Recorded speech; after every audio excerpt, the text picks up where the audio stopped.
Everyone, this is Loco S. So, I basically want to do a re-recording of the audio for this section. I was using new recording software at the time, and I didn't realize it kind of messed up my other recording. Thankfully, this isn't a problem with all my other playthroughs moving forward.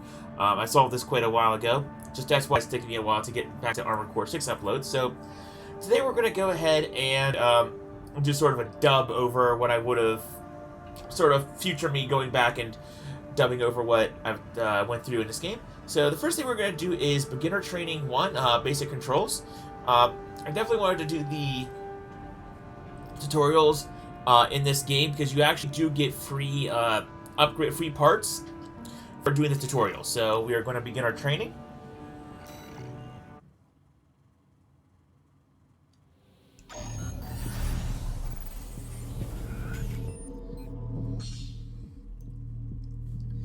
And like most other AEC games, you have lock-on. This time it's a bit more simplified than the other games. You don't have a hitbox that you have to sort of move your mech and aim up and down in order to hit. It's just something that kind of happens semi-automatically. So there we go. We're going to use our... I believe we're equipped with a MG type weapon to shoot the target. Of course, if you shoot too far away, you're not going to do as much damage.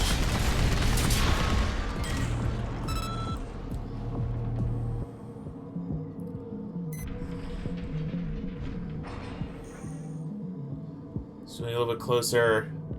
Not sure why I was pausing. I was probably at this time like talking about other things.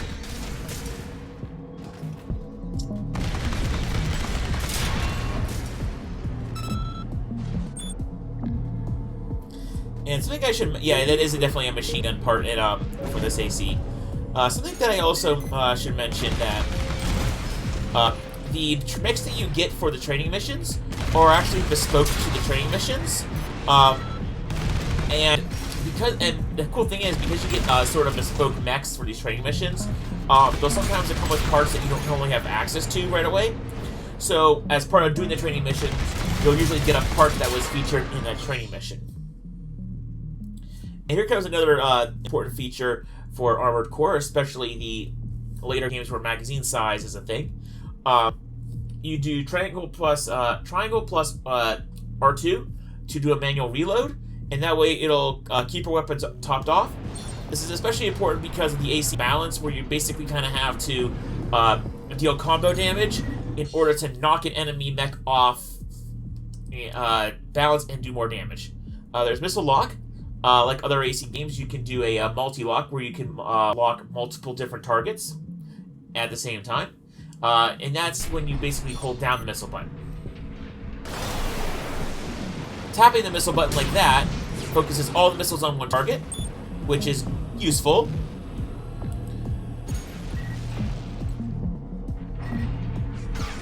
But that is way more useful.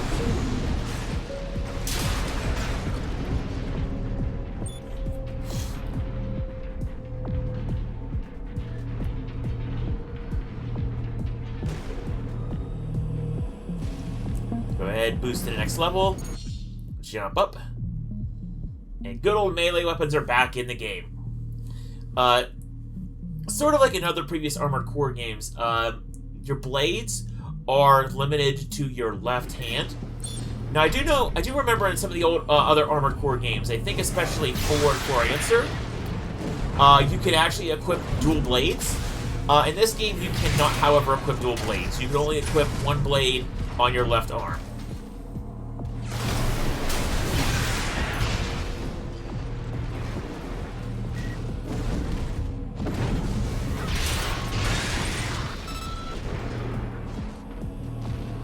However, unlike in previous Armored Core games, you can do multiple blade slashes. Whereas in most previous games, you can only use like one single slash. Scanning, this is a relatively new feature. Basically, you hit down on the control pad and you can send this out a scan pulse, and you can tell where enemies are behind locked doors.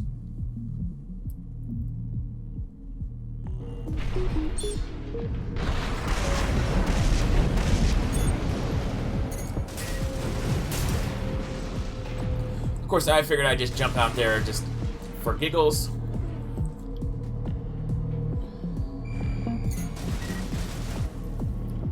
And these missiles actually, because these missiles shoot out to the side and a little bit up, they actually can clear that barrier. There are other times where that's not really the case.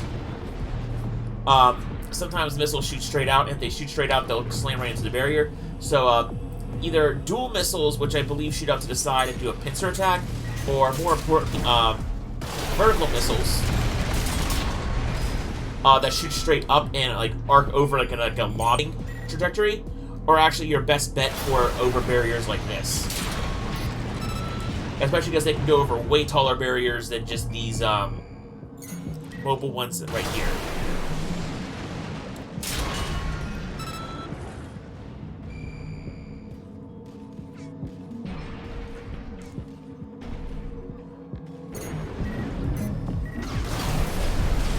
And I decided just to go in, taking those two guys out like that, because they were out of scan radius. And that's it for the mission.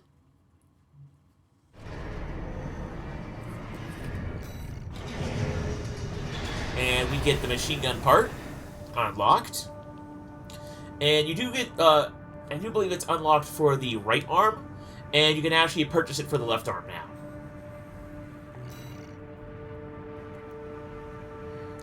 So, next up on our to-do list is the actual missions, because you are kind of slow drip-fed these training missions. So, we did clear it out, and we can replay it if we want to, but as you will see, we're going to go up to regular missions, I believe. Nope, we're going to go to the regular missions. The first mission we're going to do is grid 135 cleanup. Destroy artillery installations that we're going to take care of after this one. Grid 135 clear up is actually pretty easy. Got a job for you, 621. It's an open call from the Arquebus Group, one of the extraplanetary corporate forces. To all independent mercenaries, this request comes from Schneider of the Arquebus Group. The operation will take place in Grid 135, Southern Belius. Your objective is to destroy an MT squad sent by Dafeng, a Balaam company, and a competitor.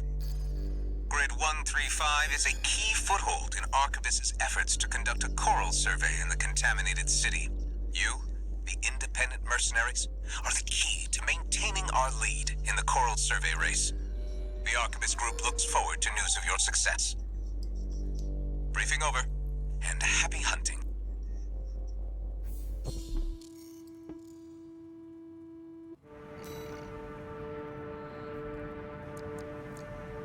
Alright. So there we go. Grid 135 cleanup. You've got ID. Now you need a rep. Get their attention, 621.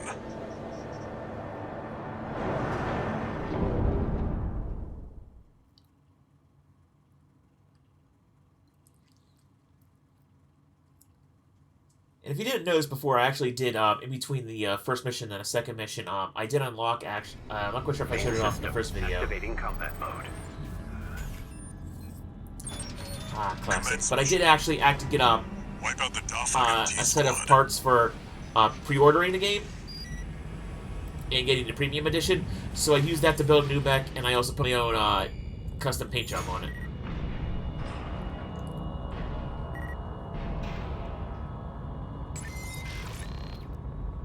So we have all those missiles behind. We have all those helicopters behind there, and helicopters are a fairly quote-unquote standard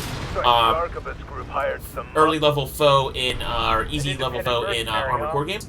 They always usually show up to cause a decent bit of trouble. They're just mass-produced MTs. They're not helicopters are never difficult for a Armored Core, but they're definitely something you have to consider, and they're definitely something you have to make sure you're expending at least some ammo on.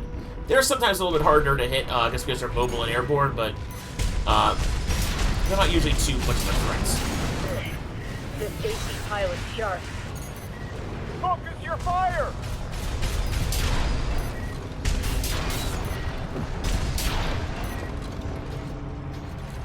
course, I say that as in the small helicopters like that. Obviously, the helicopter boss in the first mission is no joke. That mercenary through us. Damn it. Arquebus really scored this time. Only a few targets left.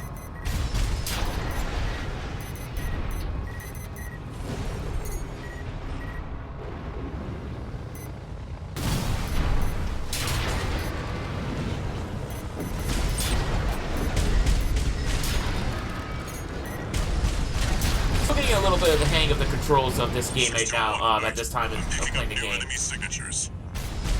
Looks like reinforcements. Eliminate them.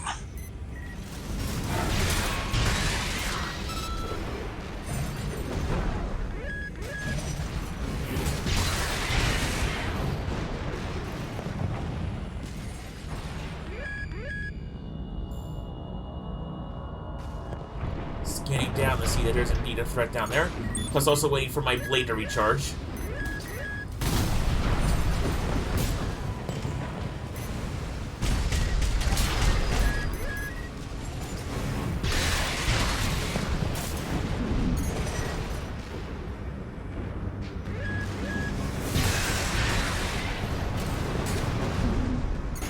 Yeah, blades on the enemies of the giant shields always usually work the best. Just because the blades can slice through them. The enemy MT squad has been eliminated. Commander mission. That's it for this job, 621. Return to base.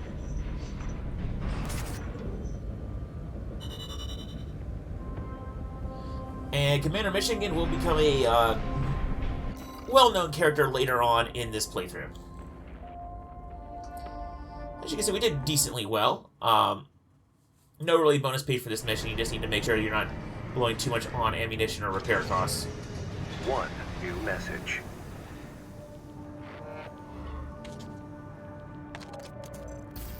This is a notification from All Might, the mercenary support system. Registration number RB23. Call sign Raven. Your return to mercenary activities has been acknowledged. Restoring access to the parts shop.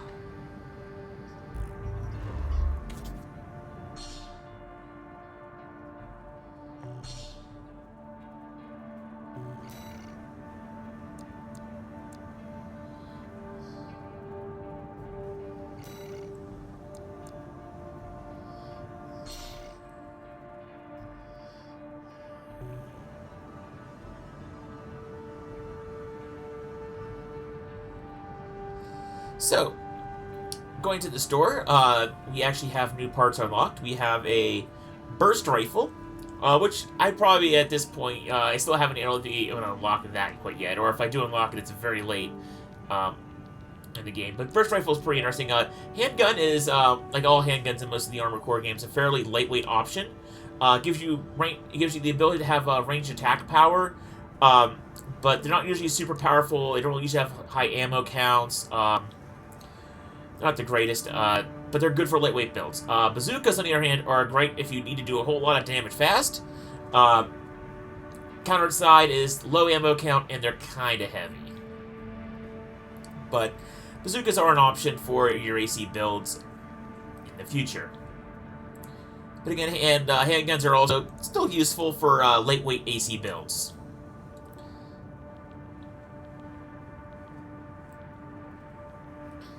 Especially if you look down at the handgun, the weight of the handgun is only 1,200, whereas the weight for my current battle rifle is 3,500. Burst rifle weighs a bit more, but it's not horrendously a lot more. And then you have the machine gun on the opposite side, so you can actually run with a dual gun build AC in Armored Core 6. Again, you can the assault rifle RF-24 Turner is the standard rifle you get in game. So that's the standard rifle you start off with, and the MG14 Leto is the machine gun part that you earn for completing the first tutorial. So you can run with dual machine guns. Just be careful that if you don't have a blade weapon, you could theoretically completely run out of ammunition. Also of note, pulse shield. You can buy a pulse shield and you can deploy it to actually give yourself a little bit of defense. Or you could do what I'm thinking about doing and running dual missile launcher. And they do give us plenty of head options in the game, which is pretty cool.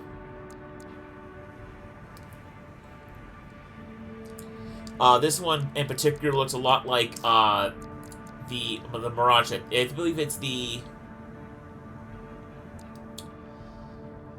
Because there's that very lightweight build. Yeah, the VP series from Arquebus Group looks very much like the AC3 Mirage series. And then I do believe there's another set that kind of looks like the AC... No, sorry, it looks like the Mirage from Armored Core 2. But also it kind of looks like... But then again, it kind of blends into 3. 2 and 3 were very similar in a lot of other ways.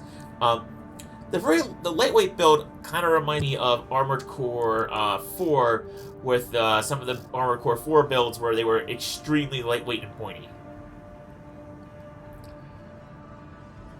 Now, what I look at here is the booster, because usually whenever I'm upgrading my Armored Cores, one of the first things I look at upgrading at all times is the booster, because it plays such a pivotal role in your Armored Core's mobility. And looking at the thrust, the upper thrust, the QB thrust values here, they're basically all significantly better.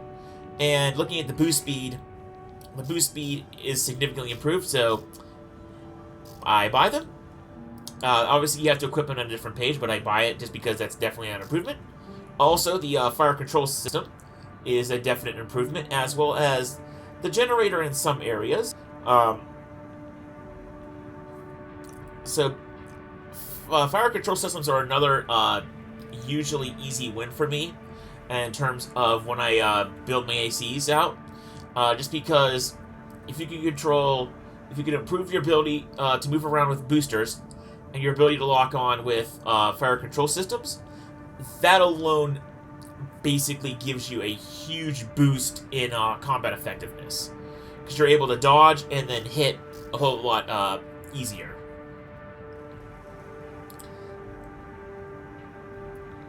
So I do believe I eventually pick up the fire control system, G2, upgraded from the G1 that I believe that we currently have equipped.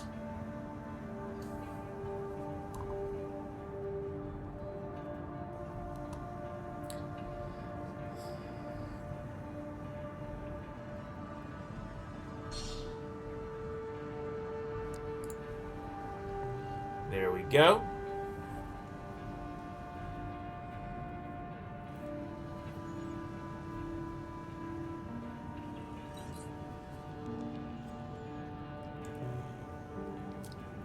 Oh, and the cool... not quite yet, but I do know I eventually buy an upgraded fire control system, so... We're back onto assembly now. We play around with what we currently have. We did unlock the Luddo machine gun for our AC in that last...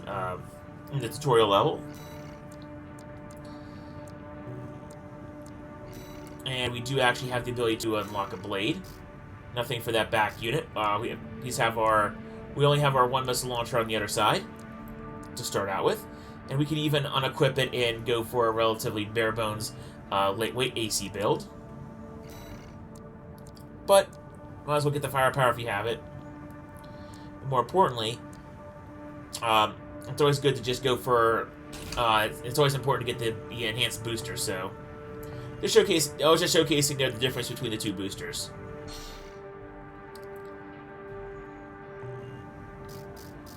And you can also, like in most Armored Core games, you can sell parts. If you're in a pinch or you don't feel like you have the right thing. So, we do have another training mission, Combat Fundamentals, that is available to us. And we're going to go ahead and do that.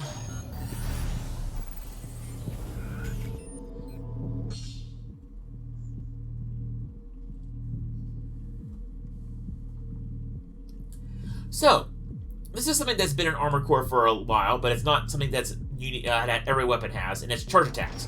Basically, some weapons, you can charge them up, and they'll have different properties when you charge them up.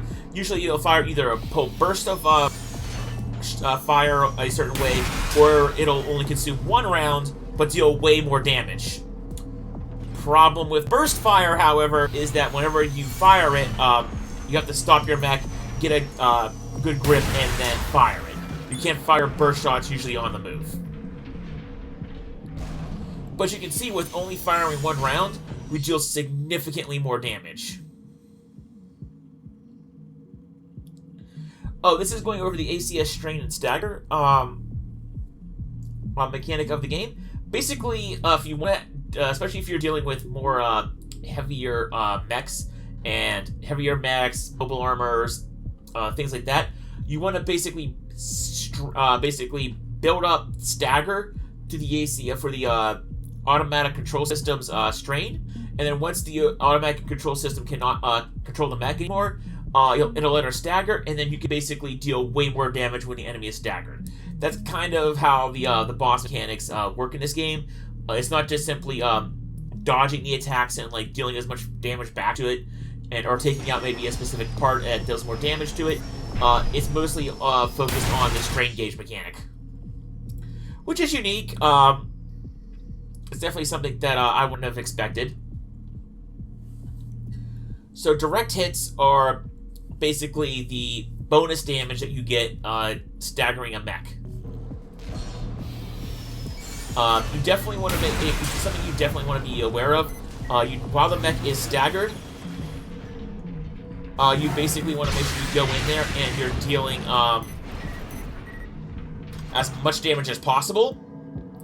So to get the bonus damage, especially on a boss, where that might be your only opportunity to really like deal enough damage to like chew through it fast enough before you die.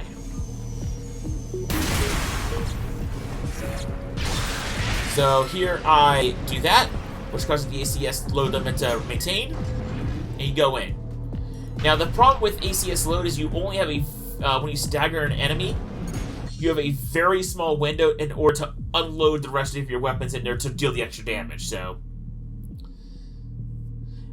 you do actually can accumulative strain, so you can basically just piecemeal add on strain to a target by just doing different attacks, and the strain gauge will go up. However, with a lot of boss enemies and a lot of like major enemies, the strain gauge quickly deteriorates. So there's that initial deterioration where it's a big shock down, and then it's slow, and then if you don't deal damage afterwards, it'll slowly go down until there's nothing.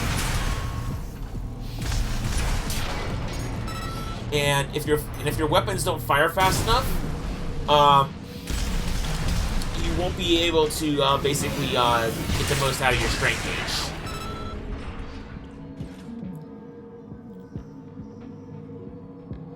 So that is something to note, especially also if your weapon can't reload fast enough. You can empty your full clip into an enemy, stagger it, but then you can't deal extra damage to that enemy with that weapon because it's in the middle of reloading, and it takes so long to reload that when it's back up, the enemy's back up and ready to fight you again.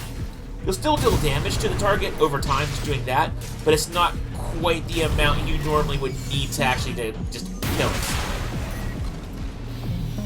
Also, yeah, it's also me being a little bit of a derp and trying to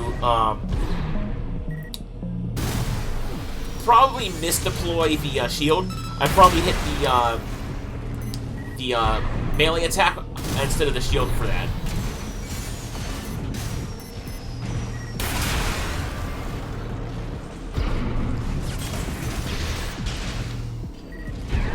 Sometimes the best method for fighting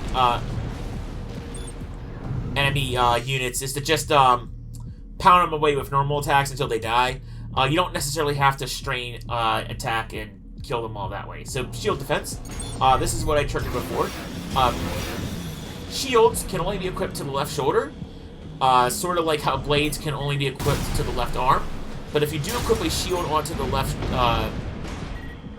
shoulder, you can use it like this, where you can use it to basically deflect some of the incoming damage.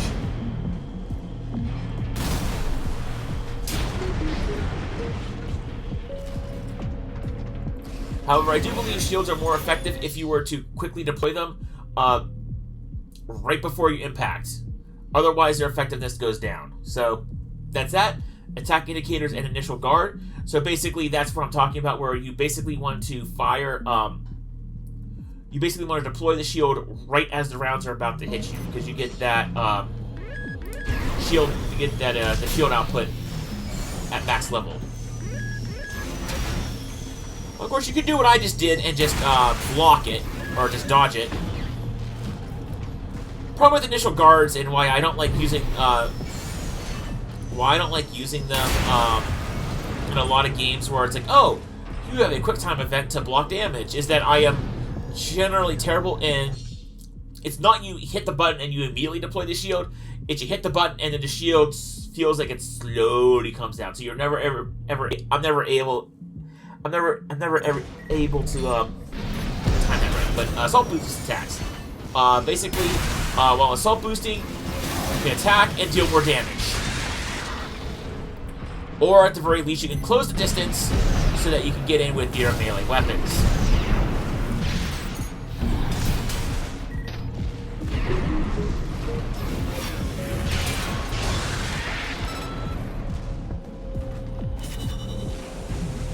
I am still very much of used to using the Armored Core 4 method, where you quick boost and basically around the enemy and attack them from the side or behind.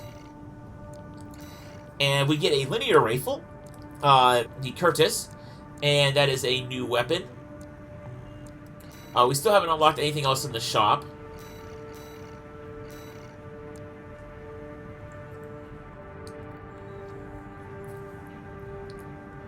And that's your high-speed linear rifle. And that's where you get the, basically where you can charge up the rifle and deal a high damage single shot. But then again, but the problem is if you do that, then you can't really rapid fire. Plus, it's one of those things where you stop, do the dramatic pose, and then shoot. Which stops your AC from moving, and a AC that has stopped moving is dead meat. Now, there is a set of weapons.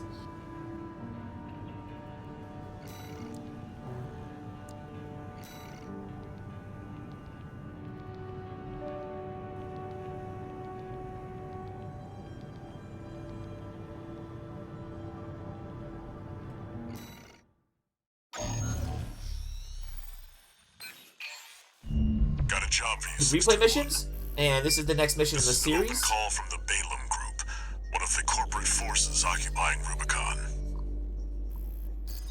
Attention, all independent mercenaries! This request comes from our affiliate, Dafeng. The Rubicon Liberation Front has deployed Baus artillery throughout the contaminated city. The city itself has no strategic value. We cannot allow them to hinder expansion of the Coral Survey. Show us your ambition. Destroy the Liberation Front's artillery.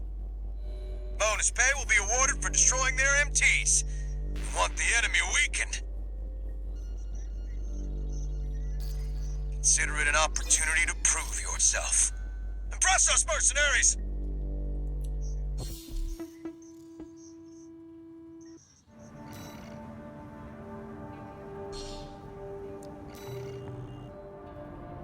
The client doesn't care who does this job, as long as it gets done.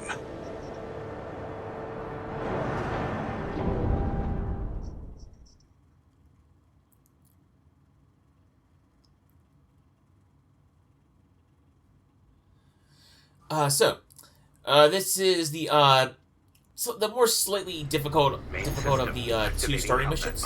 Although it's not hard by any means, it's just the more difficult of the two. Commence mission. Destroy all of the Rubicon Liberation Front's artillery placements.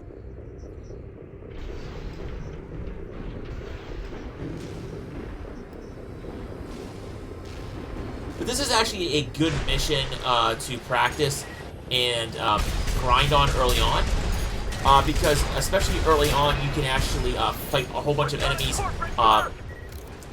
destroy a whole bunch of enemies, get extra money for doing so, and then sort of practice your AC builds and strategies.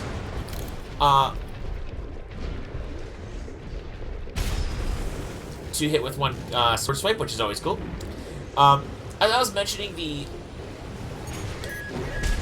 certain it is the quad legs and I do believe the tank legs that don't actually have the disadvantage of stopping fire heavy weapons while on the move. They can fire heavy weapons while on the move. But the problem is that those legs tend to be relatively slow and heavy, so... But there's one of the artillery guns down. Only problem with the, We're clear here. Move on to the next site. The only annoying thing about this Armored Core game is that the laser blade can't have a long cooldown time. You're up against At least your first teams. 2 blades have a seemingly long Eliminate cooldown them as time. necessary. Enemy attack! They're after the artillery! Strike back!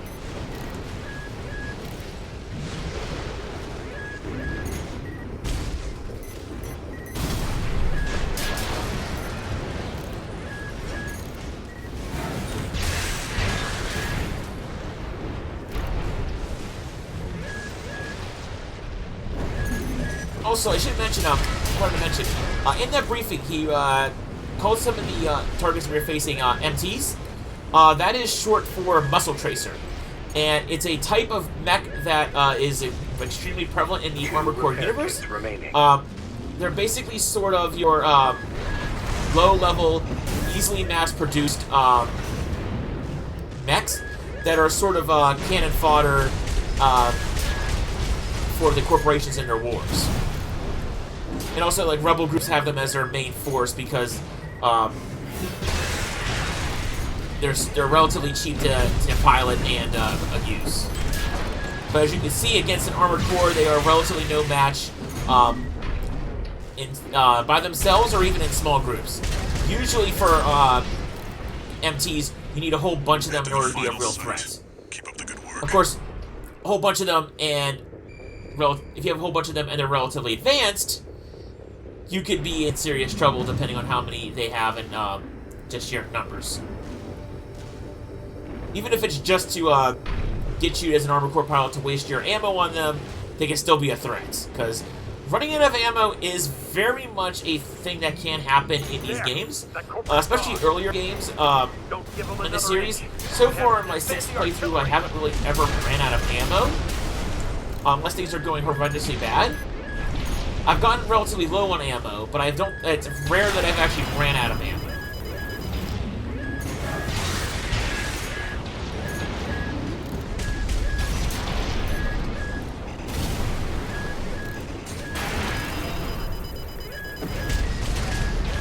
Getting blasted out of the sky does happen quite a bit if you're not dodging in the air, like, relatively aggressively. Clear out the artillery here and our A lot of these enemies that have cannons or will knock you out, and then your stability will suffer. What makes the Liberation Front strong? Force and act. You can also get stun locked, which is a pain. AP at 50%. I didn't realize that No repair kits remaining. fighting here for the first time that you can't get stuck into a situation where the long-range artillery, you're in sight of it, and you'll get absolutely creamed like I did. We're just getting constantly bombarded until you overboost and close the distance. Once you're in melee range of the cannons, they go down easily.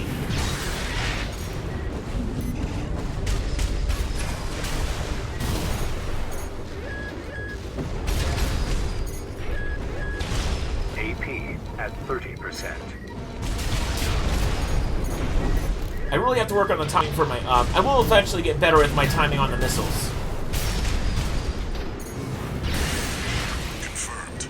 All targets destroyed. Barely dodged that That's advised, artillery shell there. 621. Return to base. And I barely escaped my life. Part of it was learning the controls. Part of it was learning the new ACS system and like how explosive weapons like those big artillery shells could really just knock you off balance, and then you're just stun locked, and everyone's just gonna pile on you afterwards. But we do get a lot of good bonus pay, and the good thing is the bonus pay does actually cover the expenses. So we at the very least did get a little bit further ahead than our base pay would indicate. One new message.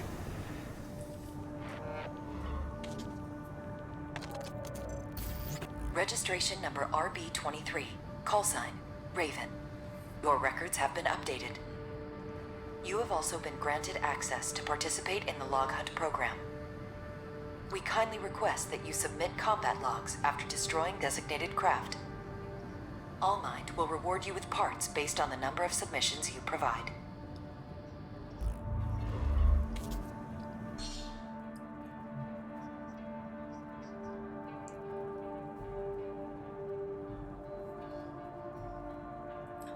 So Log Hunt is basically a sort of like quote-unquote side quest in this game, where if you destroy certain optional enemies, you'll actually gain basically data from them, and by doing so, you can actually unlock special parts. So it is something that is very much optional. I wouldn't necessarily hunt for those parts or those log hunts on the first round. I would do so on the second and third attempts to do that mission, because then that way you can focus your firepower and your strategy on getting those parts.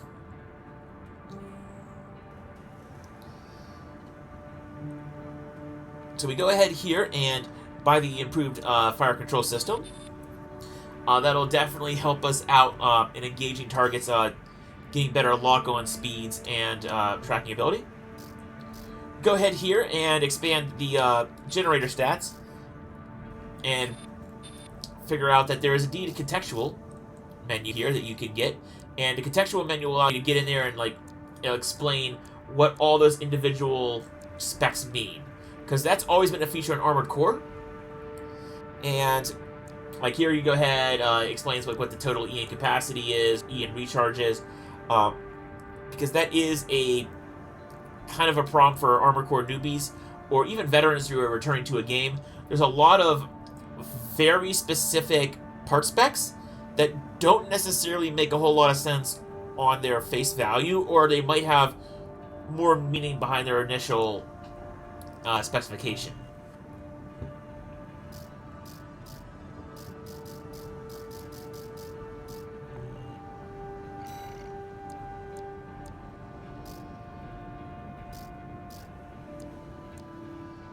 Just going through all the different parts, figured there wasn't anything really worthwhile to buy. I figured, oh wait, no, it matters to go back in there again and see if there's anything interesting. Shields definitely always are, especially because that's the only thing that can be mounted on that part, on that side, so I figured I'll pick up a shield. Figured I'd equip it just to give myself a little bit more defensive capability. And then gotta improve the FCS gotta install the new FCS, so I have a new fire control system. So improve software and hardware for my aiming, which is always, again, useful in an Armored Core game. And then we're off to see if there's any more training missions, of which there are none. So we go to missions, where we have two new missions: destroy the transport helicopters and destroy the tester AC. And these will be the missions that we'll cover in the next session of Armored Core 6.